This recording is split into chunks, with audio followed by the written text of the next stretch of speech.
Acting تو obviously بہت lucrative ایک کام ہے, کیا اس کے اندر کیونکہ ایک کمی میں محسوس کرتا ہوں ہے لوگوں کی اور سپلائی کی زیادہ, تو آپ کو لگتا ہے اس کے اندر لوگ اور آ سکتے ہیں, اور آنے کے لیے کیا کرنا چاہیے؟ اس سے پہلے کہ ماہم جواب دے, میں تھوڑا سا انٹروین کرنا چاہتا ہوں کہ میں اور ماہم بہت زیادہ کام اکٹھے کر چکے ہیں, اور یہ بہت ہی کمال کی وائس اوور آرٹسٹ ہے. اور میں بھی یہ پوچھنا چاہتا تھا کہ یہ جو ٹرانزیشن تھی from voice over to acting, تو ایکٹنگ میں تو وہ تھوڑی سی خواری والا ایلیمنٹ زیادہ نہیں ہے, مطلب وائس اوور سے کہ آپ نے تیار بھی ہونا ہے, بال بھی بنانے ہیں, کپڑے بھی ایک مخصوص جو کیریکٹر ہے وہ والے پہننے ہیں.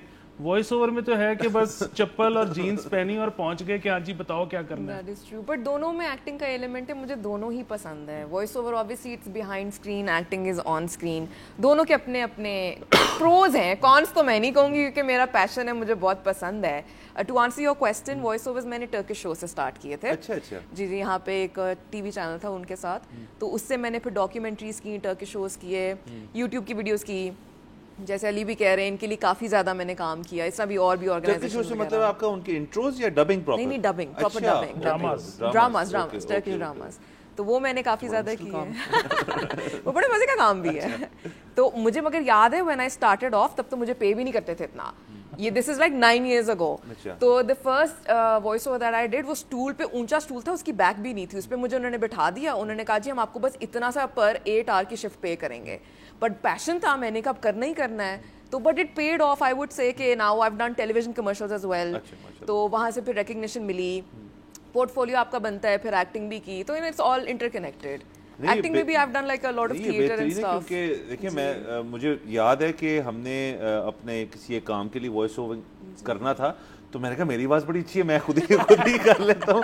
تو اسٹوڈیو میں جا کے آپ جب اپنے آپ کو سنتے ہیں تو کسی کو اندازہ نہیں ہوتا کہ آپ اوروں کو کیسے سنوائی دے رہے ہیں. So it's a very different experience. So بڑا enlightening experience ہے, اور آواز اچھی ہو تو پھر شخص بڑا کچھ کر سکتا ہے. Some of the studios they even turn off the air conditioner because they don't want that extra noise. You know, so you really have to be very committed to it. There's cons and everything. اچھا مام, تم تو بہت اچھی ہو ظاہر ہے, اسی لیے تمہیں اتنا کام ملتا ہے, لیکن پہلی دفعہ جب تم نے اپنے آپ کو سنا تھا تو تمہیں لگا تھا کہ یہ ٹھیک ہے, یا تمہیں اپنے آپ پہ کام کرنا پڑا تھا؟ نہیں, مجھے 100% کام کرنا پڑا تھا. ایون ود جو اسکرپٹس ہیں میری اتنی فلوئنٹ نہیں تھی reading, if I am being very honest, تو وہ بھی مجھے اپنی ریڈنگ بھی میری امپروو ہوئی. مجھے بہت ڈائریکٹرز ملے which I have been very thankful to all of them کہ مجھے اچھے لوگ ملے ہیں ان مائی جرنی. تو انہوں نے مجھے بہت سکھایا ہے, جتنے بھی مجھے ڈائریکٹرز ملے ہیں, بے شک وہ وائس اوور کے ہوں یا وہ ایکٹنگ کے ہوں, تھیٹر کے ڈائریکٹرز ہوں, کوچز ہوں, مجھے مطلب I have learned a lot from people and it's a constant growth process. ابھی بھی میں یہ نہیں کہوں گی کہ I'm still learning. Of course, it's a journey. Subscribe کریں اور بیل دبائیں تاکہ کوئی خبر رہ نہ جائے.